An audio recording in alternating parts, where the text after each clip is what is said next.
To understand the depth of the betrayal that nearly destroyed my family, you first have to understand the land that built us. I was born from the deep red soil of Georgia. My farm is not merely a plot of acreage marked on a county map. It is the physical manifestation of my family's blood, sweat, and endurance. It is the place where I buried Sarah, my late wife. Sarah always said my hands were the most beautiful hands in the world, even though they were scarred, calloused, and permanently stained with earth. She used to say they were the hands of an honest man. After she passed, our son Malcolm was all I had left. I raised him among the endless, whispering cornfields, teaching him that a man's value is measured strictly by his word and his character, never by the size of his bank account. Malcolm grew up, went off to a prestigious university, and found massive success in the corporate world of Atlanta. I was incredibly proud of him, but the city had a way of changing people, or at least the people surrounding him. When Malcolm told me he was engaged to Cassandra Sterling, the daughter of a prominent Greenwich real estate dynasty, I wanted nothing more than to be happy for him. Yet there was always a quiet unease in my gut, a lingering shadow I could not quite define. That shadow began to take a solid shape months before the wedding. Emily, a local elementary school teacher who often helped me navigate the complicated county tax paperwork out of the goodness of her heart, was the first to notice it. Emily had grown up in our town. She possessed a quiet, genuine warmth, and she had always harbored a fondness for Malcolm that she kept politely hidden. One afternoon, while reviewing a strange property inquiry I had received in the mail, Emily frowned. She pointed out that developers had been quietly surveying the county lines. There were rumors of a massive state highway project, an extension of the interstate that would require the government to buy up local farmland under eminent domain at triple the market value.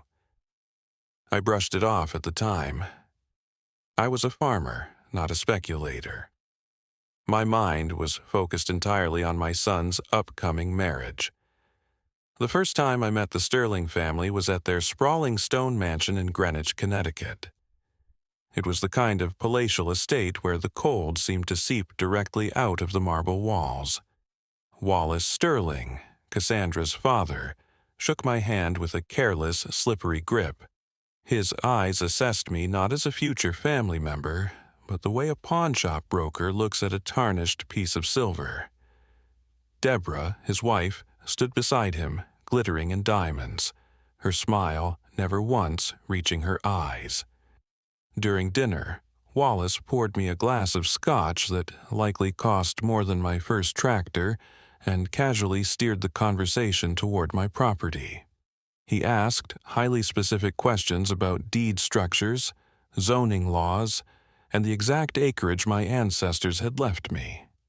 He specifically asked if I had placed the land into a family trust. At the time, I thought he was simply an arrogant businessman sizing up the family his daughter was marrying into.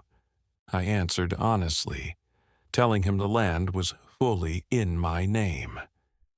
I saw a fleeting, hungry flash in Wallace's eyes.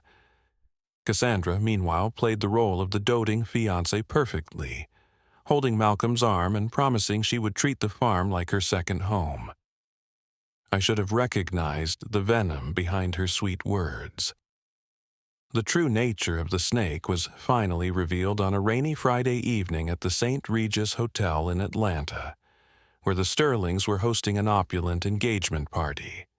I stood near the edge of the grand ballroom, feeling utterly ridiculous in my outdated suit from the late 90s. The room was a sea of designer gowns, blinding crystal chandeliers, and suffocatingly expensive perfumes. I was trying to make myself as small as possible when I stepped behind a massive floral arrangement to catch my breath. That was when I overheard Cassandra speaking to her mother just on the other side of the partition. Her voice, usually sweet as honey, was laced with absolute contempt. She was complaining about the seating arrangements, specifically about me. She called me a filthy old hillbilly. She sneered that she couldn't stand the smell of damp earth that seemed to follow me everywhere. I stood frozen, my calloused hands trembling in my pockets. The sound of a father's dignity shattering is a quiet, agonizing thing. They thought I was stupid. They thought an old farmer couldn't understand the polished, cruel language of high society. I wanted to turn around, walk out into the rain, and drive the 3 hours back to my farm where kindness wasn't measured by a stock portfolio. But before I could move, a firm hand landed on my shoulder. I turned to see Malcolm. His jaw was set like carved granite. There was no embarrassment in his eyes, only a strange, terrifying calm. He leaned close to my ear and whispered in a low, razor-sharp voice, telling me to take it easy. He promised me that tomorrow he was going to take everything back. He gently guided me out of the suffocating ballroom, out the service doors, and into the cool, windy parking lot. Inside the quiet sanctuary of his truck, Malcolm didn't say a word at first. He just pulled out a small digital audio recorder, set it on the dashboard, and pressed play. There was a brief hiss of static, and then Cassandra's sharp, calculating voice filled the cabin. She was laughing, telling her father that I was a fool who would sign anything my son put in front of me. Then Wallace's voice cut in, laying out the entirety of their sickening scheme. The Sterlings had known about the interstate expansion for over a year through their political connections. Their plan was to present me with a document disguised as a family heritage trust during the wedding reception, framing it as a way to protect the farm for Malcolm and Cassandra's future children. In reality, the fine print of this legal vehicle transferred an 18% ownership stake directly to Wallace's holding company. Once the eminent domain buyout was publicly announced a month after the wedding, that 18% would translate to millions of dollars flowing cleanly into the Sterlings' pockets. Cassandra finished the recording by smugly assuring her father that Malcolm was completely under her control, completely blinded by love. Sitting in that truck, the blood roared in my ears. They didn't want a marriage. They were orchestrating a corporate acquisition of my family's legacy, using my son's heart as the ultimate bargaining chip. I turned to Malcolm, my heart breaking for him. I asked him how long he had known. The stoic mask finally slipped from his face, and for a moment I saw the devastated boy I had raised. Tears of profound grief and rage welled in his eyes. He told me he had accidentally overheard Cassandra on the phone late one night 3 months ago. The realization that the woman he loved, the woman he had spent 2 years building a life with, viewed him merely as a stepping stone in a real estate scam had nearly destroyed him. But my son was raised on Georgia soil.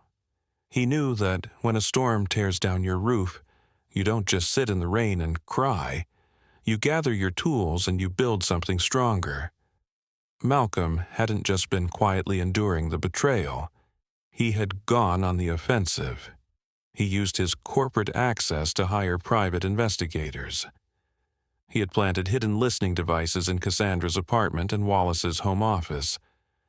But more importantly, Malcolm knew that exposing them at a wedding wouldn't be enough to stop people this wealthy and ruthless.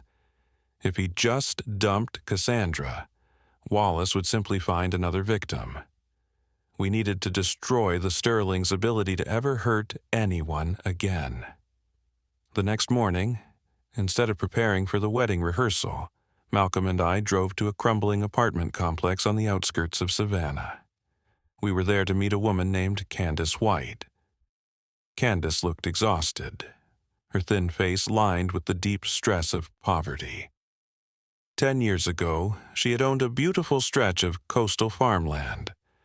Wallace Sterling had approached her with a similar partnership agreement, promising to help her develop her land.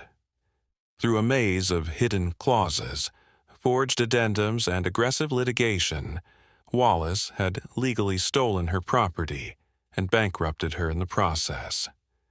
When she tried to fight back, Wallace's army of corporate lawyers buried her under endless injunctions until she ran out of money.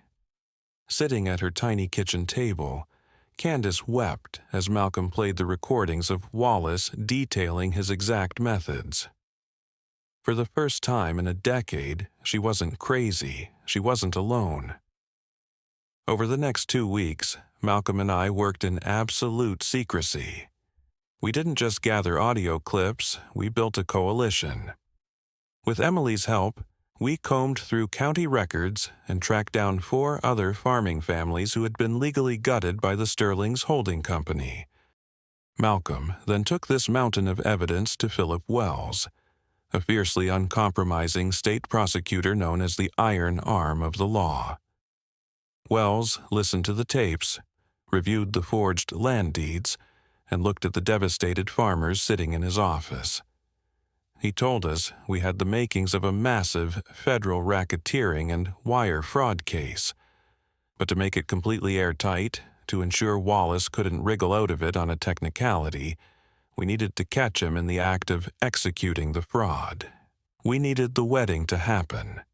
We needed Wallace to present the fraudulent trust document, and we needed to expose him in front of his wealthy investors to cut off his financial lifeblood. The days leading up to the ceremony were agonizing. I had to smile, nod, and play the part of the ignorant, grateful country father. The Sterlings spared no expense, booking a magnificent historic church decorated with thousands of imported white roses. The guest list was a who's who of political figures, wealthy socialites, and real estate moguls. They wanted this wedding to polish their dynasty's reputation. The night before the wedding, the tension nearly broke me. Wallace cornered me in the hotel lobby. His eyes were cold and impatient. He pulled a thick leather-bound folder from his briefcase, sliding it toward me across the polished mahogany table. He casually mentioned that these were the family trust papers Cassandra had mentioned, suggesting we just get the boring legalities out of the way before the celebrations began. My heart hammered against my ribs. If I refused outright, he would know something was wrong. Drawing on every ounce of willpower I possessed, I put on a wide, foolish grin. I patted my jacket pockets, pretending I had forgotten my reading glasses. I told him my eyes were too bad to read the fine print without them, and insisted we sign them together at the reception tomorrow night, right after the toast, so we could celebrate properly. Wallace's jaw tightened in irritation, but he forced a fake smile and agreed, confident he had the fish securely on the hook. What Wallace didn't know was that Malcolm had enlisted his closest college friend Tyrone, an elite audio-visual technician. The Sterlings had ironically hired Tyrone's company to handle the complex sound and lighting for the grand event. They thought they were simply hiring the best vendor in Atlanta. They had no idea they were giving the keys to their destruction directly to Malcolm's best friend. When the day of the wedding arrived, the sun shone brightly over Atlanta, offering a strangely beautiful backdrop to the storm that was about to break. I sat in the very first row on the groom's side, completely alone. The seat beside me was intentionally left empty for Sarah. I closed my eyes and imagined her sitting there, her hand resting over mine, giving me the strength to endure what was coming. The organ music swelled, echoing magnificently off the vaulted ceilings. Cassandra walked down the aisle, looking like a painted angel. Her gown was a breathtaking cascade of imported silk and lace. She smiled radiantly at the hundreds of guests, playing the blushing bride to perfection. But when she reached the altar and her eyes flicked momentarily toward me, that familiar, toxic contempt was still there. Deborah sat proudly in the front row, looking at our side of the church with blatant disgust. Wallace was puffing his chest, exchanging subtle nods with his investors. The pastor stepped forward, his voice warm and commanding, speaking of love, trust, and the sacred bond of marriage. Finally, he reached the pivotal moment. He turned to my son and asked if he took Cassandra to be his lawfully wedded wife. The silence that followed was absolute. Malcolm stood perfectly still. He looked at Cassandra, his eyes tracing the face of the woman he had once loved. Then, he took a deliberate step backward. He reached out and gently took the microphone from the pastor's hand. His voice rang out, sharp and unyielding, echoing off the stone walls. He announced to the congregation that before he answered that question, there was something everyone in the room needed to see. A murmur of confusion rippled through the pews. Wallace immediately stood up, his face flushing red, demanding to know what was going on. But Tyrone was already in the tech booth overlooking the sanctuary. He pressed a single button. The massive digital screens flanking the altar, which were supposed to display a romantic slideshow of the couple, suddenly went black. A moment later, the screen illuminated with a stark, blood-red title, The Sterling Family Trust. The hidden camera footage from the St. Regis Hotel played first. Cassandra's mocking laughter filled the church, her voice echoing off the stained glass.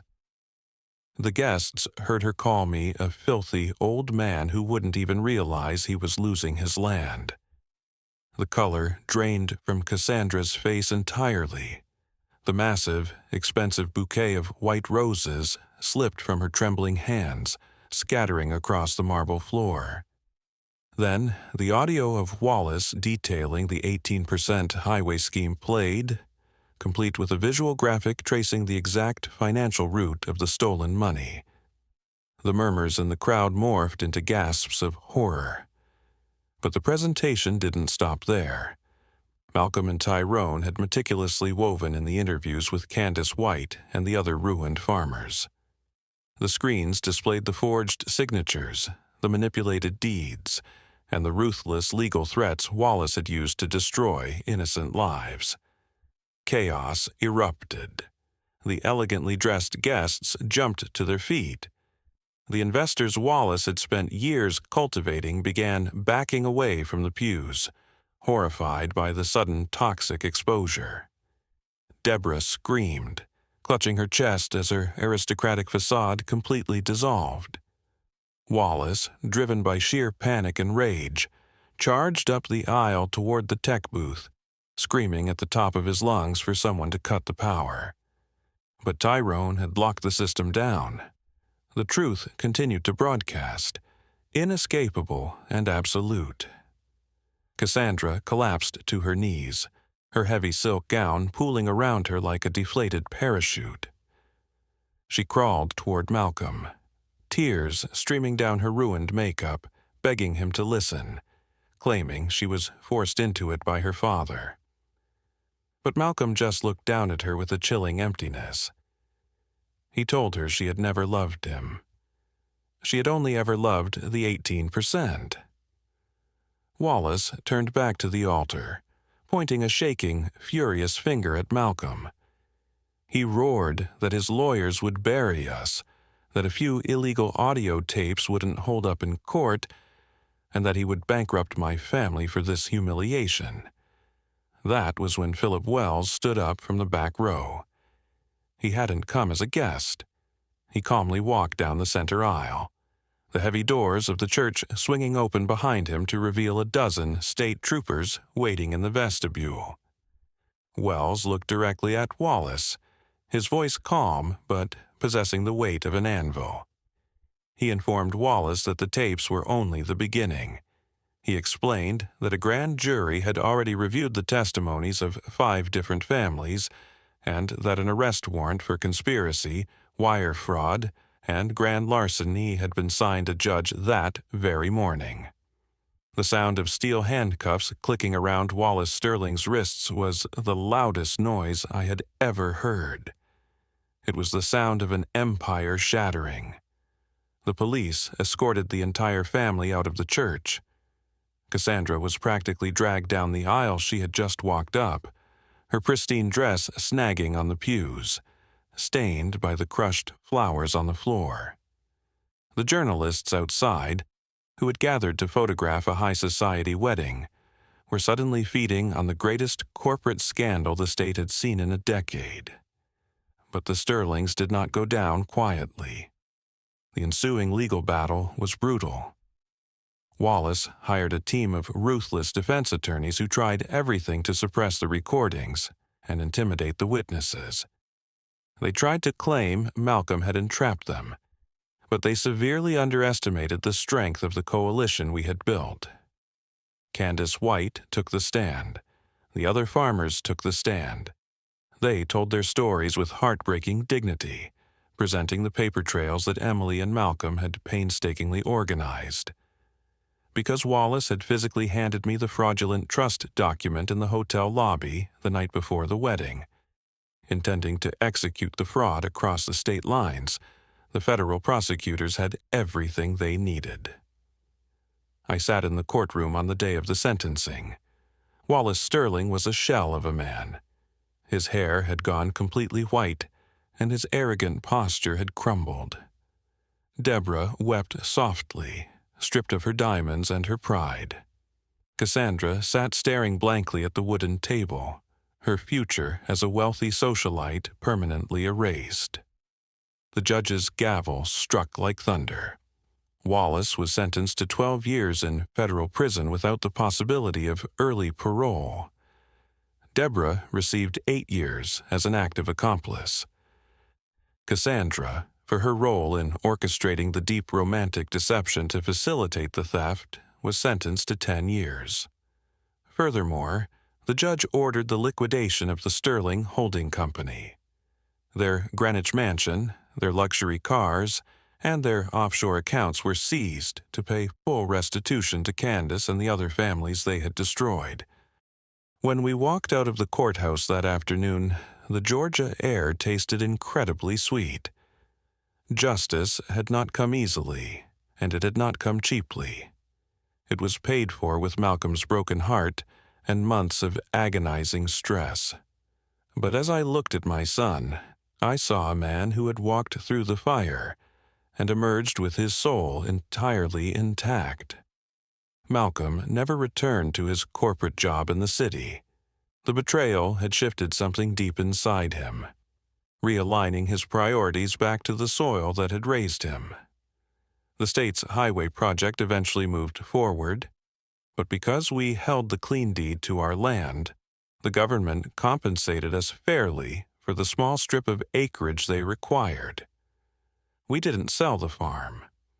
Instead, Malcolm used the eminent domain payout to reinvent our land, partnering with agricultural experts to turn the property into a massive, sustainable farming cooperative that provided fresh produce to the entire county. And he didn't do it alone.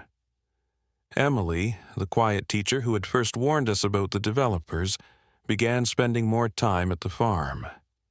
At first, it was just to help us organize the new cooperative's charter. But soon, she was staying for dinner, sitting on the porch with us as the sun dipped below the cornfields. Emily had hands that weren't afraid of the dirt. She looked at Malcolm not as a stepping stone to wealth, but as a man of profound integrity. Watching them laugh together in the kitchen, watching the way he looked at her with genuine, unforced love, I knew that the wounds Cassandra had inflicted were finally healing. Life has a way of testing what we are made of. The Sterling family believed that wealth provided them a shield against consequence, and that those who worked the earth were simply obstacles to be paved over. They lost everything because they fundamentally misunderstood the nature of the people they were trying to break. A person's honor cannot be bought, and a farmer's patience should never be mistaken for weakness. We protect what we plant, whether it is crops in the field or the truth in the dark. And when the harvest finally comes, it is always the honest hands that reap the greatest reward.